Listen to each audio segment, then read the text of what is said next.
Hai semua, selamat datang di Aredu, Ardi si pengedukasi. Kali ini, aku harap kalian semua dalam keadaan sehat dan semangat ya buat belajar bareng tentang topik yang menarik banget hari ini.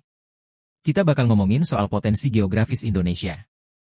Ya, tentang gimana luas dan batas wilayah Indonesia ini, terus gimana posisi geografis kita ini bisa berpengaruh ke ketahanan pangan, industri, sampai energi alternatif.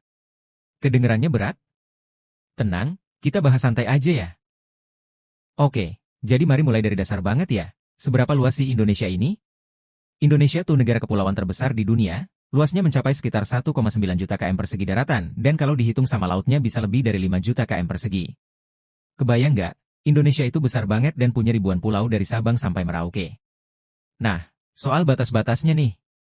Di utara kita berbatasan sama Malaysia, Singapura, Filipina, dan Palau. Di timur ada Papua Nugini, di selatan ada Australia, dan di barat, ya ada Samudra Hindia. Batas-batas ini penting banget buat nentuin sumber daya yang kita punya dan yang bisa kita manfaatkan, baik itu di darat maupun laut.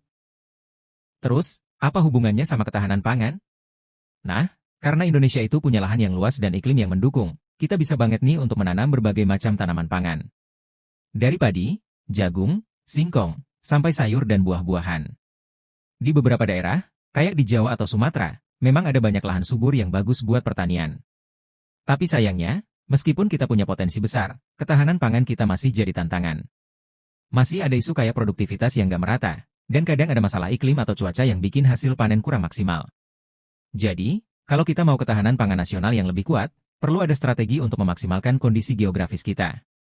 Ini bisa lewat pengembangan teknologi pertanian, penggunaan lahan yang tepat, atau bahkan diversifikasi tanaman.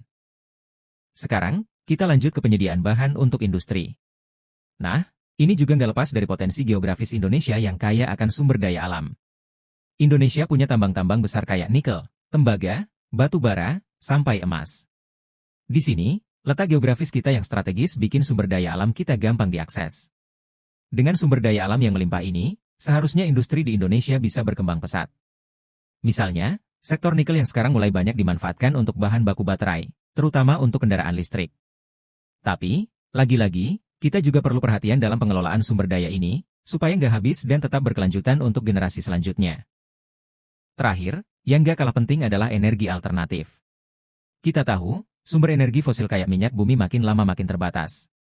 Tapi untungnya, posisi geografis Indonesia juga mendukung banget untuk pengembangan energi alternatif. Misalnya energi matahari, angin, dan geotermal atau panas bumi. Tapi tentunya, semua ini perlu investasi dan teknologi yang tepat agar bisa dimanfaatkan secara optimal. Jadi, intinya, posisi geografis Indonesia yang unik ini membawa banyak potensi buat ketahanan pangan, bahan industri, dan energi alternatif. Tapi, kita juga punya PR besar untuk memastikan semua ini bisa kita kelola dengan baik. Semoga dengan memahami potensi ini, kita semua bisa lebih semangat buat menjaga dan memaksimalkan sumber daya yang kita punya, ya? Oke, segitu dulu obrolan kita kali ini. Semoga bermanfaat dan bisa membuka wawasan kalian. Sampai ketemu lagi di episode berikutnya. Bye-bye.